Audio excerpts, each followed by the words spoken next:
Good morning. Welcome back to Bookeemonsters. My name is PK. It is Tuesday, December the 3rd, and we're here to look at the new releases that have been published this week, only this week. And today we look at mysteries and thrillers, so the darker side of crime fiction. And I guess they're making up for last week, and because there's a lot of them. Quick announcements. I do have sprints tonight at 8 p.m. Eastern. They go for 2.5 hours. After that, I'll be doing chapter 3 on our spin-off channel, Tales for Bookeemonsters, in the Advent calendar book that we are reading. Good morning, Kim. Is today the day?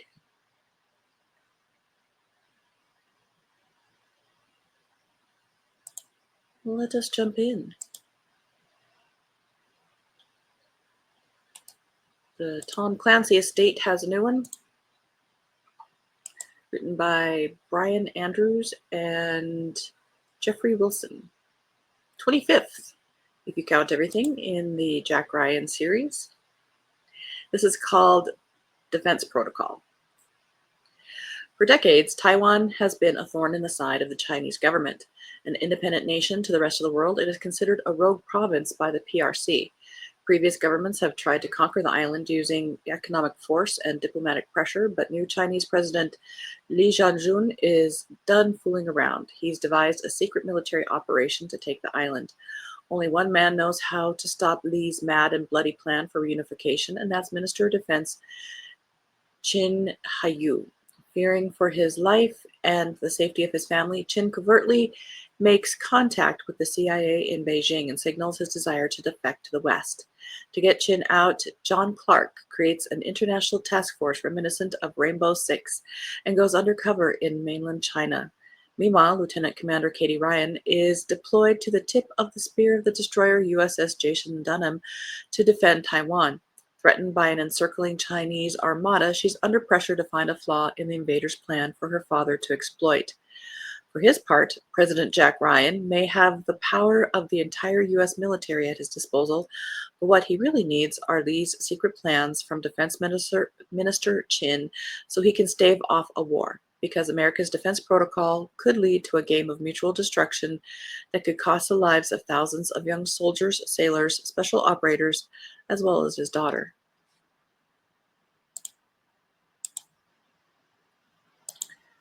Stuart Woods has a new one. Or his estate does. Oh, it's gonna go well. Hi, Anina. How you doing? How's it doing over there? Have to be at the hospital at 11:30. All right. Hi, Mary. Happy Tuesday. Hoping everyone has had a very happy Thanksgiving. I hope you did too. Spent it with family in Richmond, Virginia. Good luck today, Kim. Indeed. Thank you, Mary. Golden Hour, a Teddy Fay novel, 7th in that series, but again, this looks like an estate book. Teddy Fay is ready to embark on the European press tour of Peter Barrington's latest film, Storm's Eye, when he receives an unexpected visit from Lance Cabot, director of the CIA. Several CIA agents have been turning up dead. The commonality? They were all part of a mission Teddy was involved in, Golden Hour. Lance wants Teddy to use his trip as a cover to investigate who is behind these killings, should you choose to accept this mission. From Venice and Budapest to their last stop at a film festival in Berlin, Teddy must dodge excited fans, enamored women, and a few too many assassins who seem dead set on tracking down Golden Hour agents. And if Teddy doesn't work fast enough, his identity and life might just be the next target in the killer's ruthless plot for revenge. Got some spy stuff going on.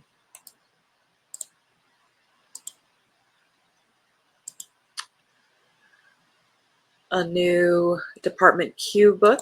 I have read a couple of these. This is called Locked In. Now, I've always said Juicy. Maybe it's Jessie, but I think I'm saying Juicy. Juicy Adler Olson is the author and translated by Carolyn Waite. On the day after Christmas, head of Department Q, Detective Carl Mork, who's a cranky old hugger, finds himself handcuffed in a police car headed for Copenhagen's Vestre prison. After 15 years, a violent case from his past has caught up with him. Charges of drug trafficking and murder threaten to destroy his life and career. But he is being framed. Someone has $1 million bounty on his head to make sure he doesn't talk, putting him in grave danger among the prison's incarcerated criminals and corrupt officers. The question that remains is, why? Well, also who, but that one's a given. Carl's colleagues at the Copenhagen Police Department instantly turn their backs on him, leaving the ever-loyal Department Q team as his only hope. In search of answers, Rose, Assad, and Gordon must disobey direct orders from way up the chain to try to unravel the case. With only one another to trust and Carl's battle against the unknown mastermind's henchmen worsening by the day, they must work faster than ever before if they are to clear his name and save his life.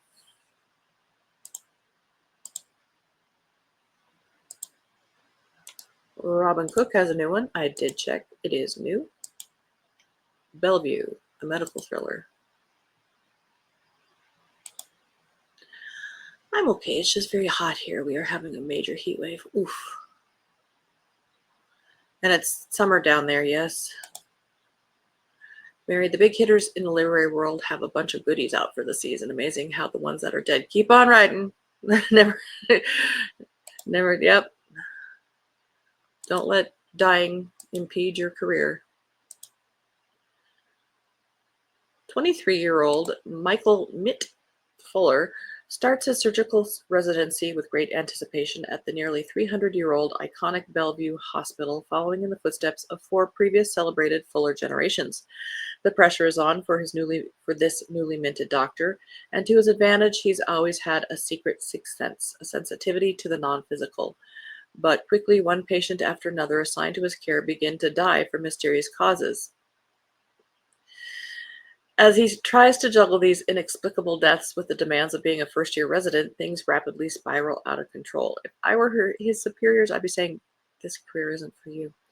Visions begin to plague Mitt, visions of a little girl in a blood-stained dress, blood-curdling screams in the distance, and worse. As bodies mount and Mitt's stress level rises, he finds himself drawn to the monumental abandoned Bellevue psychopathic hospital building, which to his astonishment has somehow defied the wrecking ball and still stands a few doors north of the modern Bellevue Hospital high-rise. Forcing an unauthorized entry into this storied but foreboding structure, Mitt discovers he's more closely tied to the sins of the past than he ever thought possible. Well, that sounds like it's verging on horror.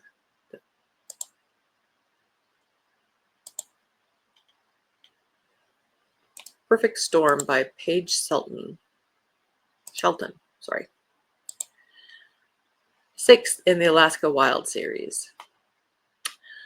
Beth Rivers needs to disappear. Her one-time kidnapper, Travis, is on his way to her town in Alaska, and she's losing time to get out quickly.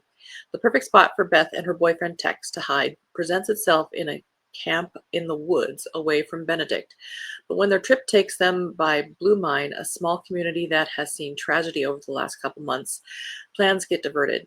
Beth and Tex bring the widow of a recently murdered man back to Benedict for Police Chief Grill to investigate, only to find that nothing is quite what it seems. When the woman vanishes, Beth must be on the alert for a further danger. Who knows what further unwelcome disappearances or appearances might be lurking in the unforgiving Alaska storms.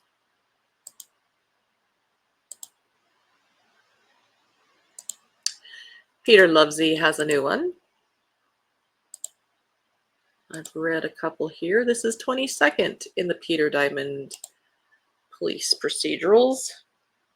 Good for him. Detective Peter Diamond, chief of the Avon and Somerset Murder Squad, is taking a short holiday in the country. His former colleague Julie Hargraves has invited Diamond and his partner Paloma to visit the idyllic village of Baskerville, no relation to the Sherlock Holmes story, so he's told. It turns out Julie's invitation was not without ulterior motives. The woman who owns the village's largest dairy farm has been convicted of manslaughter following a terrible accident in her grain silo. Don't even want to think about that. Julie's ex-investigator instinct tells her there has been a miscarriage of justice and a murderer is on the loose. But Julie's been keeping secrets of her own and can't take her inquiry any further. Diamond takes the bait. The case is a fascinating one, and he's quite enjoying his incognito information gathering, getting to know the villagers as they prepare for their annual harvest festival. The deeper into the cow dung Diamond mucks, the more convinced he becomes there was foul play. But maintaining his innocent tourist facade becomes harder as he closes in on his suspects. To protect his alias, he might have to learn how to operate a tractor or drive a herd of wayward cows. He might even be forced to attend a hoedown. Not that he'd dance, not even to catch a killer. Or would he? The curmudgeonly detective has plenty to learn about himself as he tries on some new hats: undercover private investigator, village detective, country gentleman. Well, that's a interesting way to put a new, fresh coat of paint on a series that's been going for 22 years.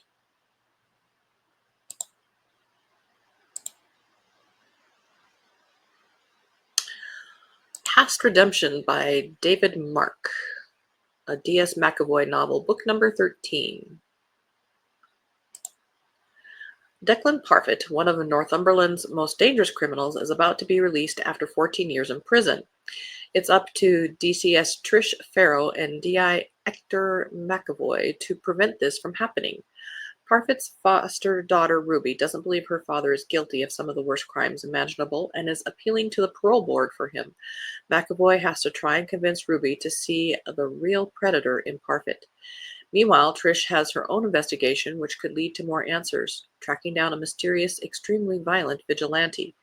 But will the duo and their team be able to stop Parfitt's release, and what does a body in the middle of a deserted road have to do with their investigation? Are there even darker forces at play that will make McAvoy question his own sanity? Says, if you're a fan of Val McDermid, love her. And reading aloud, she's Scottish. She could read the phone book to me, and I would love it.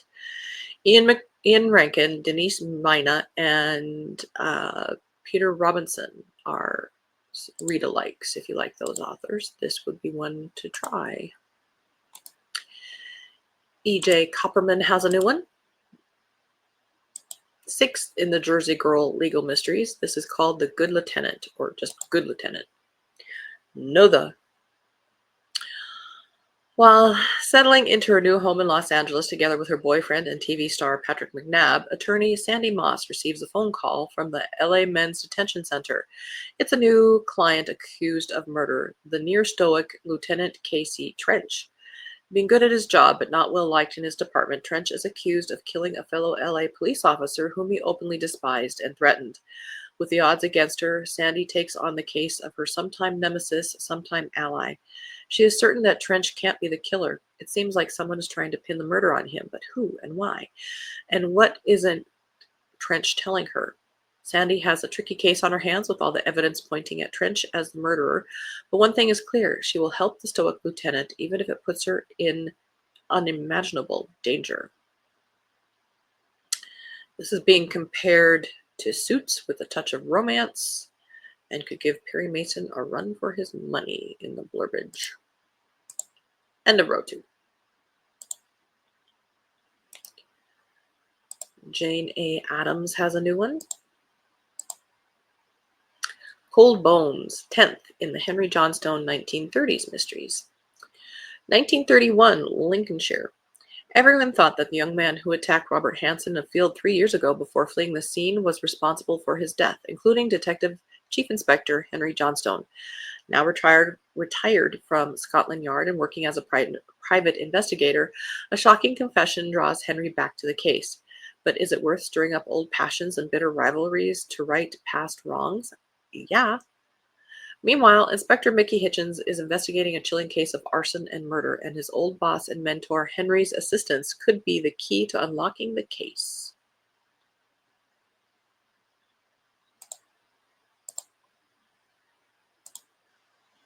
You know how I love cold cases, and we've had a handful here today.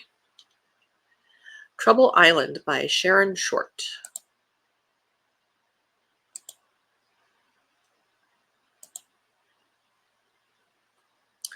Many miles from anywhere in the middle of Lake Erie, Trouble Island serves as a stop-off for gangsters as they run between America and Canada. The remote isle is also the permanent home to 2 women, Euralia Escalante, who serves as a maid to Rosita, lady of the mansion, and wife to the notorious prohibition gangster Eddie McGee. In the freezing winter of 1932, the women anticipate the arrival of Eddie and his strange coterie. His right-hand man, a doctor, a cousin, a famous actor, and a rival gangster who Rosita believes murdered their only son. Euralia wants nothing more than to escape Trouble Island, but she is hiding a secret of her own. She is in fact not a maid, but a gangster's wife in hiding as she runs from the murder she committed 5 years ago. Her friend Rosita took her in under this guise, but it has become clear that Rosita wants to keep Euralia right where she is. Well, yeah. Shortly after the group of criminals, celebrities, and scoundrels arrive, Rosita suddenly disappears. Euralia plans her getaway, going to the shore to retrieve her box of hidden treasures, but instead finds Rosita's body in the water. Someone has made sure Euralia was the one to find her. An ice storm makes unexpected landfall, cutting Trouble Island off from both mainlands and with more than one murder among them.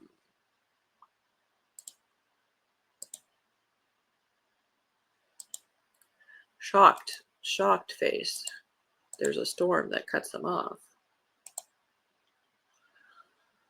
Alex Segura has a new one, Alter Ego, second in the Secret Identity series. Now, I just finished a book where Alex Segura was a co-writer, that Dark Space one, which was really good. So I'm kind of intrigued by what he has written otherwise.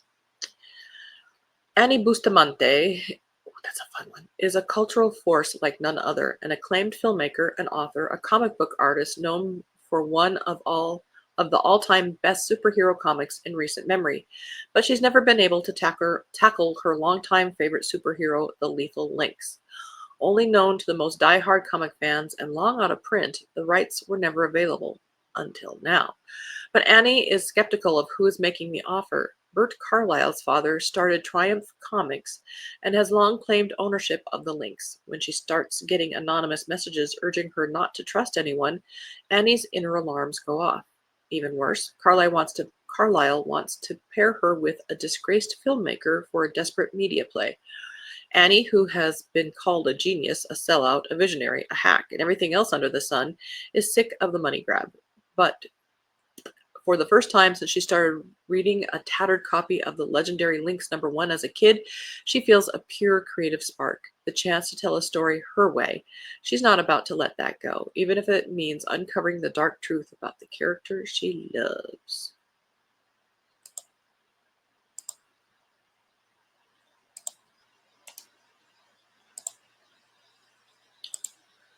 Deadbeat by Adam Hamdy. Peyton Collard was a good man once, but his life changed after a horrific car accident. Divorced, drunk, and severely damaged, Peyton is offered a life-changing sum of money to kill an evil man. But as he goes on a vigilante journey that leaves a trail of bodies across California, Peyton wonders about the identity of his anonymous patron. Soon, his questions become an obsession, and he embarks on a tense and potentially deadly investigation to discover the truth about the murders he's committed. Interesting twist. He knows who did it. End of row 3.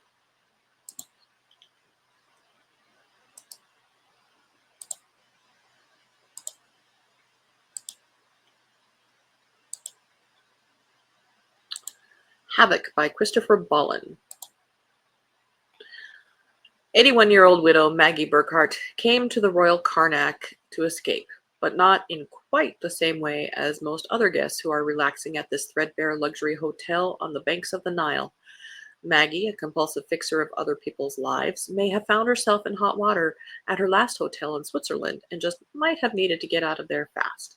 But here at the Royal Karnak, under the hot Saharan sun, she has a comfortable suite, a loyal confidant in the hotel manager Ahmed, and a handful of sympathetic friends, similar long-termers who understand her still vivid grief for her late husband Peter. Here, she is merely the sweet old lady in room 309. One morning, however, Maggie notices a new arrival at check-in, a mournful-looking young mother named Tess and her impish 8-year-old Otto. Eager to help, Maggie invites them into her world. But it isn't long before Maggie realizes that in her longing to be part of their family, she has let in an enemy much stronger than she bargained for. In scrawny, homely Otto, Maggie Burkhart has finally met her match. Looks like they're tagging this as a twisty psychological suspense.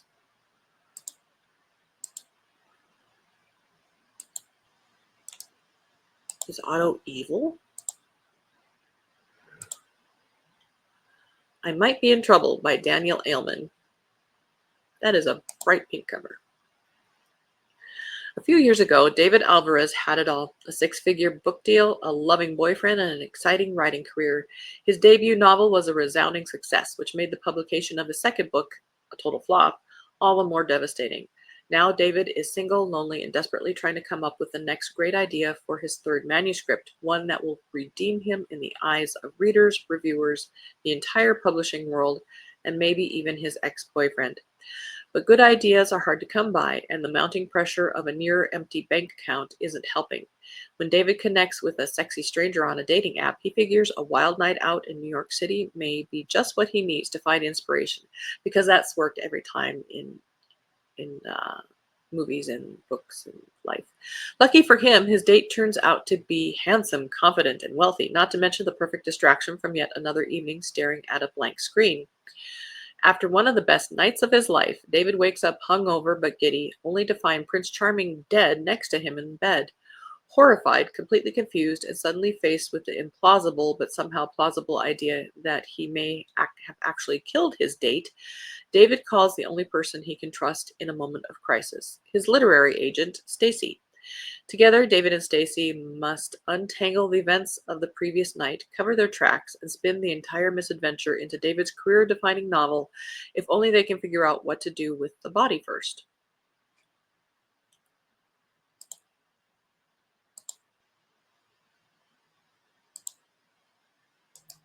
Oh,